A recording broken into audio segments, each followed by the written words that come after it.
दिल्ली में आपका स्वागत. Lucknow Junction. ನಿಲ್ದಾಣದ ಕಡೆಗೆ ಹೊರಟಿರುವ ರೈಲನೆ Hyderabad Express, University Station, Netaji Bhogle.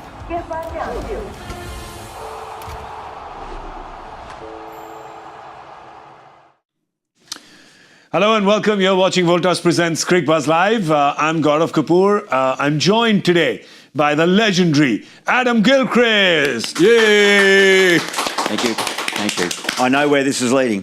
Who is Come sitting on, build next it up. to? Build it up. Build it Who up. is sitting next to the legendary Bhogle? I thought we were done with that yesterday. We can't. Tell me something. We may be done with it, but are you honestly in your heart done with that? I will not be done with it for as long as I'm working because I know it's not happening again. I am thinking you're 87 in a rocking chair somewhere by a lake with a little pipe. There's nothing in it, but there's a pipe here. He's just rocking and he's going, you remember the time I had a bullseye back in 2025? He's being very humble about it at the moment, but I must say, I messaged him about something today and he replied and signed off bullseye. He didn't say Harsha, he said bullseye. So, you know, that's the stuff. But what you got to do, I think I've seen it maybe in the EPL once, but certainly in the Australian Football League, the AFL, Aussie rules, there's a young fella that kicks a goal, and when he does it, he kicks a goal, runs in front of his fans and gives it the old, like he's thrown the dart into the bullseye. So I think we've got to see that from you, Harsha, if you get another one today. You know, just put it on the side. Just put that. No, I need your hands unencumbered. Just put it. Yeah, just put it. That's it. That's it. And now, just when I introduce you, we'll do it again. You cut to his single shot, right? And you just have to look into the camera and you have to give me this. Yes. This could be an iconic moment. There you go. In Cricbuzz history. It is. Are you ready with me? Are you ready with me, Gilly? All right. Please welcome Bullseye Bhogle. The name's Bhogle. Bullseye Bhogle. Give us one. Give us the dart. Give us the dart. Just go on. Give us the dart. Give us the dart. I'm going through multiple cringe moments already. You know, in our culture, in society, there's always respect for the elderly. Yeah. And I think we've lost that today. No, but The ultimate respect. Well, okay, I'll say. I was just joking about the text message. He didn't say that.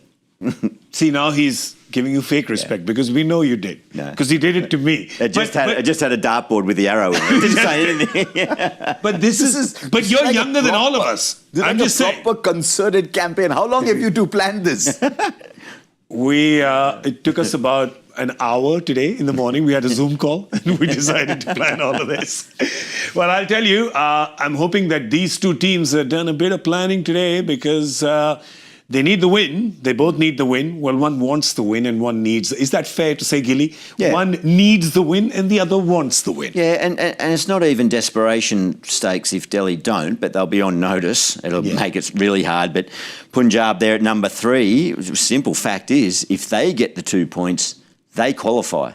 They are the first to qualify for the finals this year. So plenty of incentive for both teams. There's no doubt about that. Delhi has bought themselves a get-out-of-jail-free card by winning the first 4 because the last 5 have really not gone in their favour. I'm already said 10 points and they've only got 1 win and 1 rained-off game. So 3 out of 10. So they've basically dropped 7 points in the last 5 games. Yes, they've suddenly become a sieve. Yeah. And all the points are just going through. And then suddenly someone closed the sieve. So they scrambled one because of the rain. That water didn't go through, just 1 point over there. So rainwater does not go through this imaginary sieve. Or maybe someone just shut it in time. So they've bought themselves the 4 wins at the top, but they've also bought themselves a lot of trouble lately. And they've got to a stage now, as Gilly said, it's not the end of the world if they lose today. But if they lose today, the best they can do is get to 17. Because they've got 3 games to play. They're on 13. The best they can do is get to 17. But they've got 2 big games. Because we've got to a stage now where, along with the table, you've got to see who you're playing against. Yeah, true. And, I mean, it didn't work yesterday for CSK won it yesterday. So people would have been looking at that and saying yes. But they've got 3 tough games coming up. So if they lose today, I think they'll find it difficult to pick themselves up. So they need a really good game today. For Punjab, if they win today, I don't think they're celebrating because I think their sights are set on 1 and 2. Yeah. Everyone's sights are set on 1 as is and most teams, because the winners have just always come ever since Adam Gilchrist's knock in South Africa in that semi-final forced the playoff system to come into play. It's true. I blame you squarely for this. Well, he created the system. Yeah. So, I mean, he destroyed the system and then created it himself. It was his suggestion. Oh, was it? The current format was his suggestion. The playoff format was your suggestion? I just thought because of you hit that knock against Delhi. Then he was scared that he might get into that situation. So quickly, let's change it. I thought, well, I'll take it. I'll keep quiet until we get to the end of this tournament in 2009. And then pre-2010, I remember speaking with the organising committee and just suggesting that and thinking that it just adds... it draws the season out longer in the home and away for everyone. It keeps teams incentivised to keep winning. It keeps fans engaged longer because of all the different permutations and the value of maintaining a more consistent home and away season rather than just like we did. Well, I've got to admit it, we scraped into the fourth position just. But then we took, such as the nature of 2020 cricket, I think that consistency needed to be rewarded.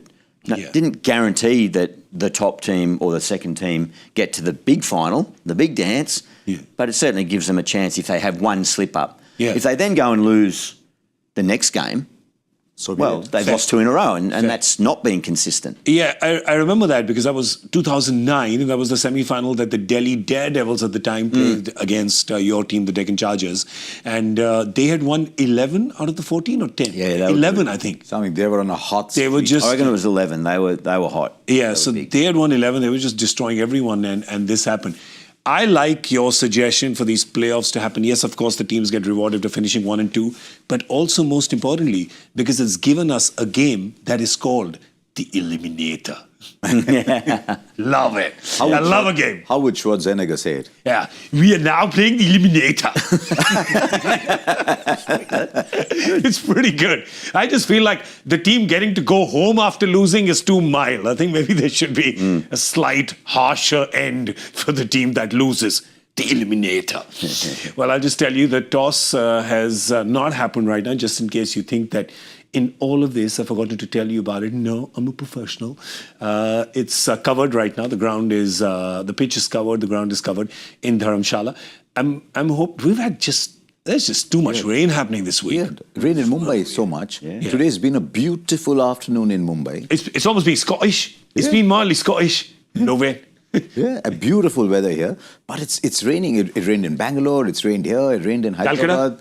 Calcutta, now it's right up in the hills in Dharamshala. Hopefully it doesn't rain for too long. You don't want another of those. I mean, both teams will end up with even numbers, but I don't think they want it. Yeah, I don't think, you're right actually. No team wants two rained out games. And these two teams definitely don't want a rained out game. And you don't want it today because there you go. I mean, Delhi will go to 14 and Punjab will go to 16 if it is rained out. I mean, we're jumping the gun way ahead right now. What will happen though is if Delhi get to 14 from 12, that Mumbai-Delhi game could well become a knockout.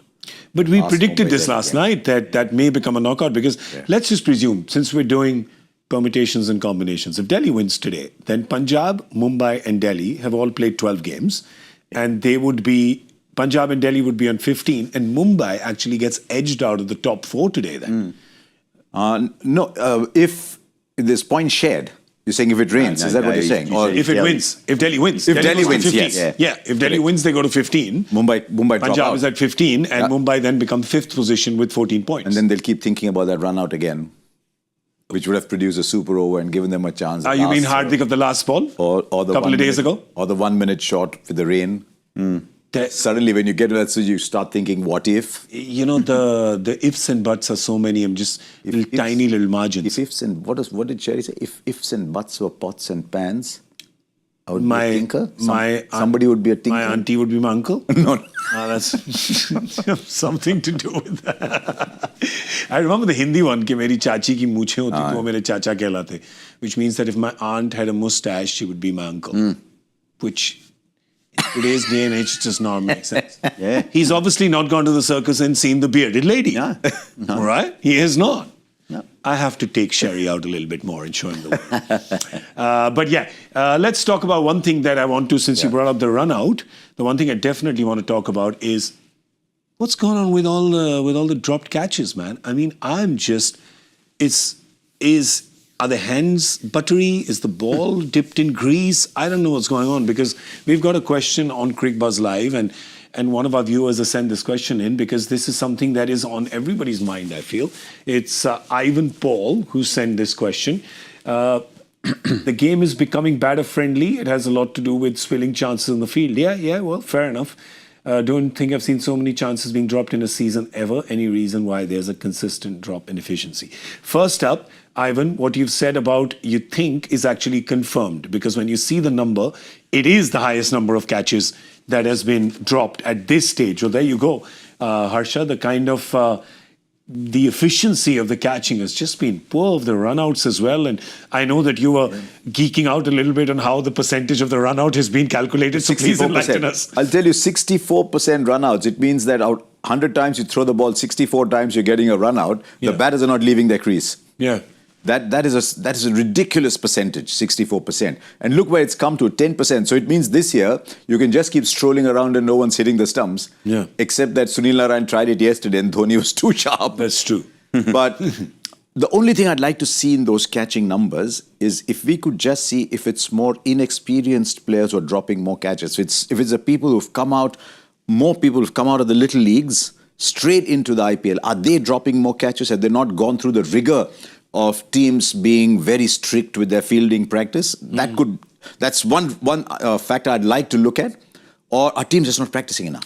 I just feel like from whatever I've seen off practice sessions with whatever stuff time I've spent with them or produced with them, I see them practicing a lot of the cute stuff.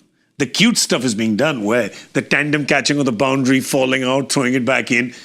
To your point, and you mentioned this yesterday, and I'd like you to elaborate on that. You're not sure completely if they're doing the age-old catching drills.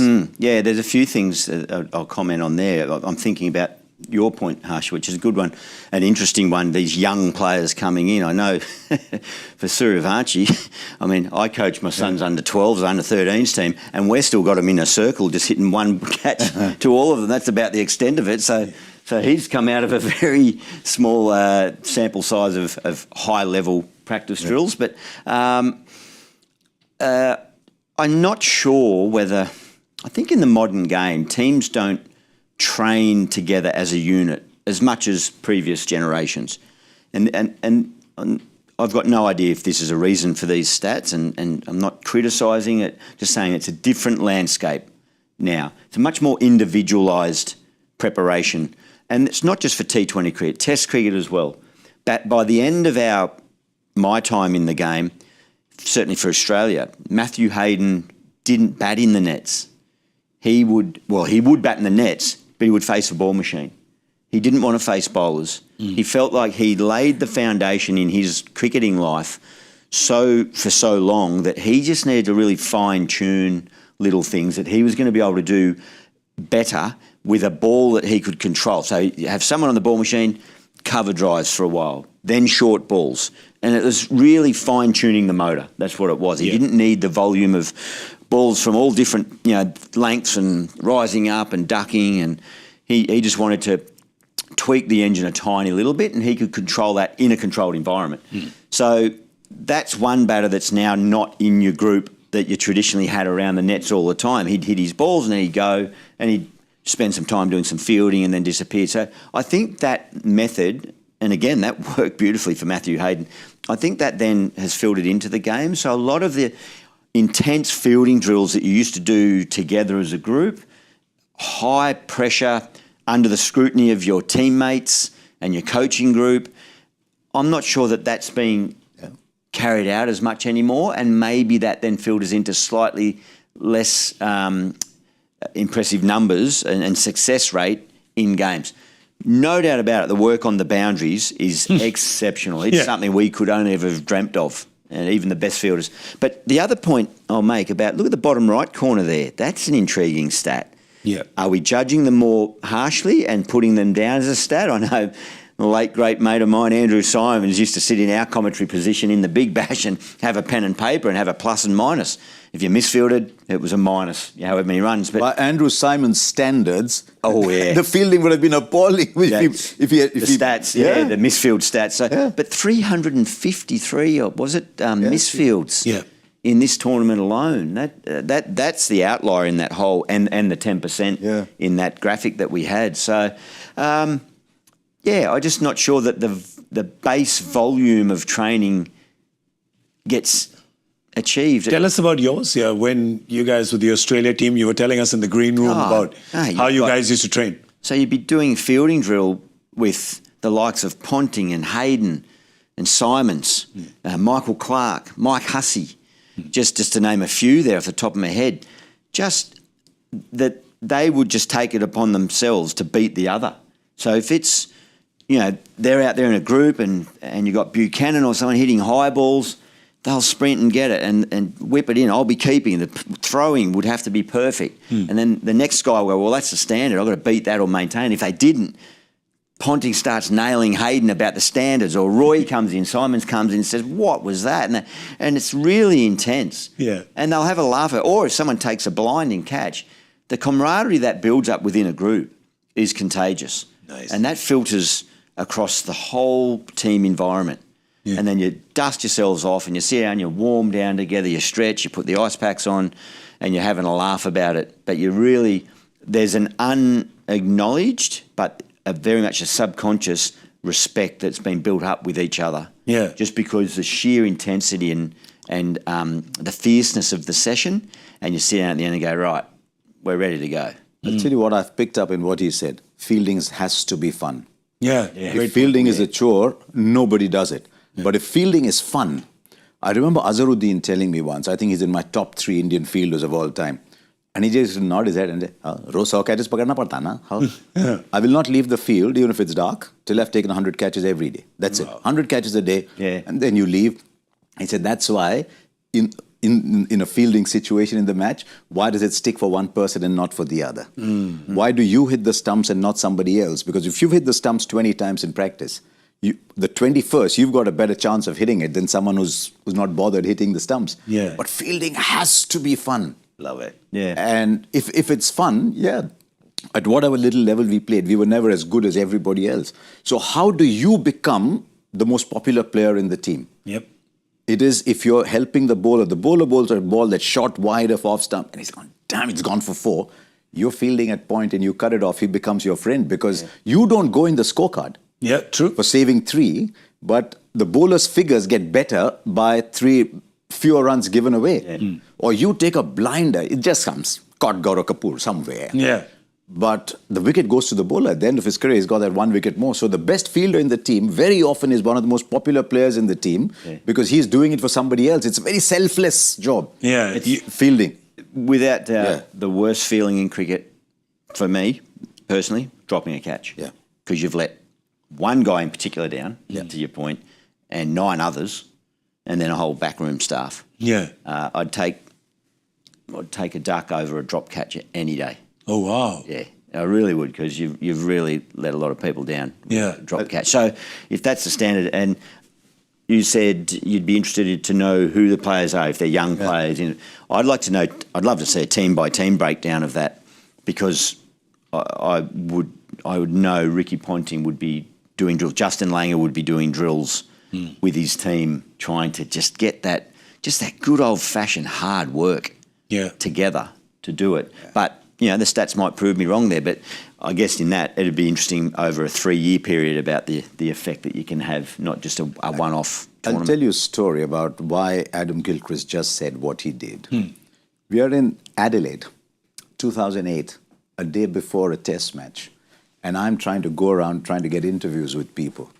And Adam Gilchrist has said, yes, after training today, we'll have a chat. So we're walking around doing a chat, and Gilly's talking about his career and what goals he has in front of him and what he wants to achieve in the game and being very understated about all that he's achieved.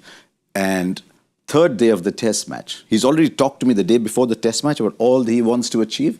3rd day of the test match, or 4th day, whatever, comes the news, he's retired. And I said, who was this guy I was speaking to before? Because he dropped a catch. Yeah. And he thought the writing's on the wall. Wow.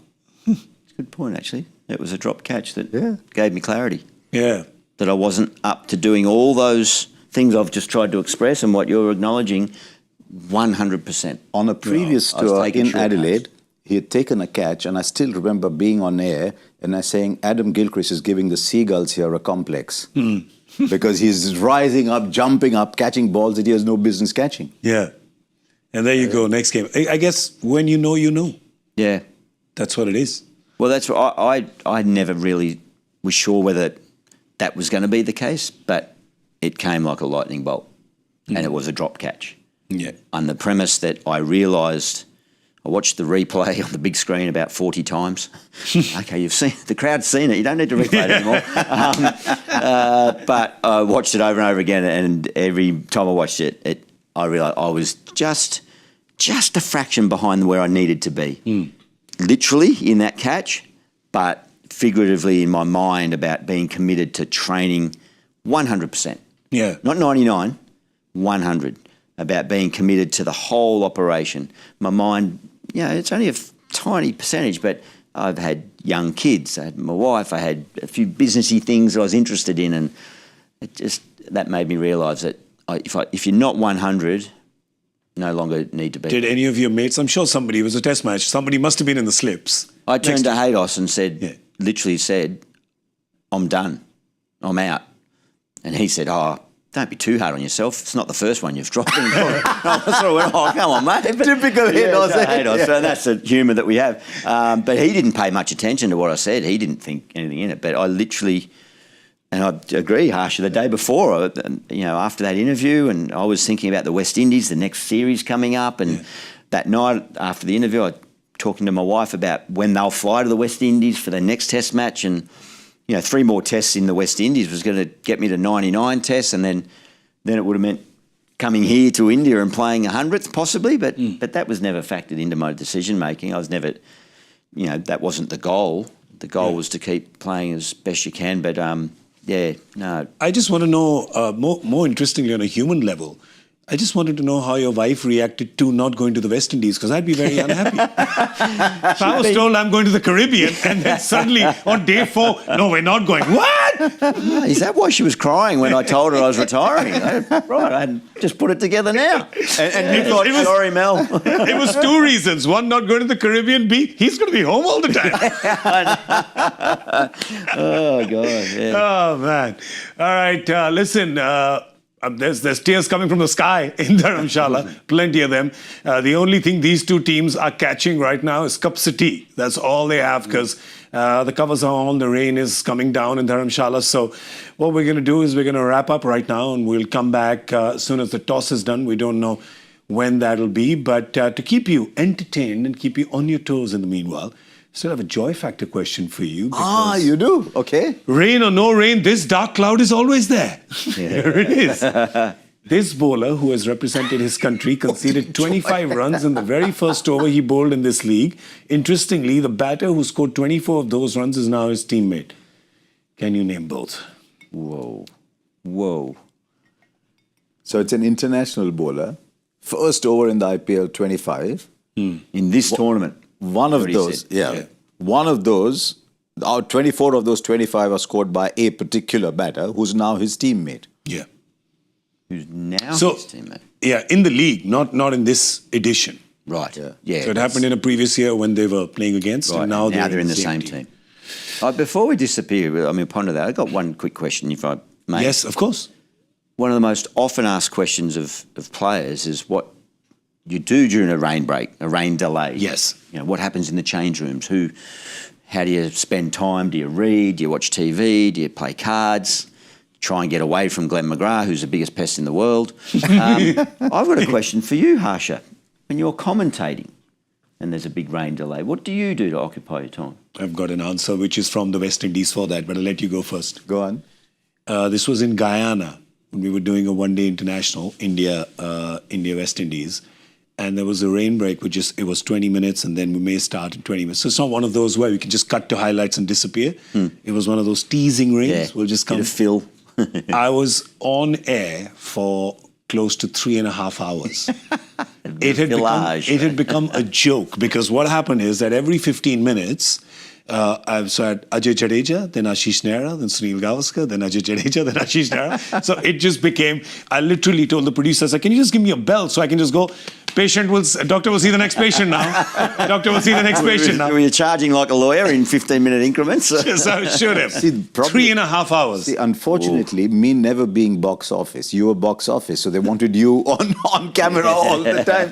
With me, it was always, right, can we get off air, throw to highlights? But once you got off air, Yeah, once you're off air, I'm the talking about. commentary like- boxes are not the most comfortable places in the world, contrary to what people think. True, absolutely. So you're just hanging around and you're waiting for, if there's a storyteller in your midst, Yeah. then he starts to tell stories. Me being the slightly nerdy type is always trying to get a little bit more. Gilly, what happened in that game? Here's what happened Yeah. in that game. Trying to hear stories about it. But otherwise, literally, you don't like the rain. Yeah, absolutely. It's You don't like the little pitter-patter rain. Yeah. If it's a storm, you don't mind. Because two things happen with a storm. Either it washes out the game straight away, Yeah. or it just blows over. And most grounds these days drain so well, right, you're starting to play. Correct. It's this pitter-patter that goes on and on. Oh, yeah, and that's on so and annoying. Which is why, I mean, being in a stadium, and Harsha's so right, and you look at all these modern day stadiums and you go, my God, the commentary box and the press box, gee, they must be swanky. No, they're not. They really are not. And some they're an afterthought, and some they're a no thought. They just were not thought about at all. They've got like plastic chairs, and you can't even, which is why I love being in the studio, because in the studio, if it rains, it doesn't matter. You've got pretty comfy here, right? Yeah. Put our feet up, take a nap. Yeah. It's pretty cool. You order dinner for us. Or a dinner from a nice restaurant, which is because we're in the middle of civilization. Can't do that in a stadium. So there's a lot of things that are good that we can do here, which is what we're going to do now. So we're going to go get some dinner, get a few more cups of tea, and we're going to come back as soon as the toss happens. So put on your notifications, and you'll know on the Cricbuzz app as soon as we're back on air. But big thank you to Harsha Bhogle and Adam Gilchrist. Thank you so much for the stories. Thank you so Yes, much gold. for That the was entertainment. gold. What was gold? Gilly Gold, the stories he was Oh, telling. Gilly Gold. I thought you were saying that was cold because I didn't call you Bullseye Bhogle. You're not going to let me forget that. No. You know what? I think he's playing a spy game with us. He doesn't want us to forget it. So he keeps saying, just forget about it. Just Well, in, that's all we've got for you from Cricbuzz. Goodbye.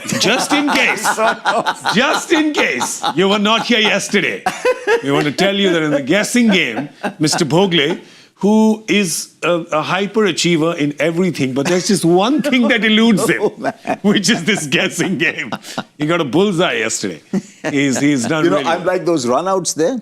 Yeah. Just missing by a little bit, and then the percentage comes down. And there you go. You got a bullseye. That's fantastic. All right.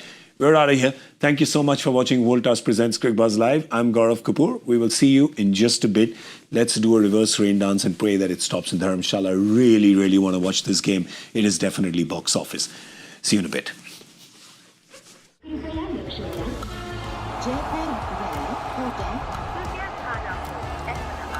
Delhi में आपका स्वागत ನಿಲ್ದಾಣದ ಕಡೆಗೆ ಹೊರಟಿರುವರೆ Chennai Tiruchirappalli Hyderabad Bhujan Express, Railway Station, Netaji Bhogle.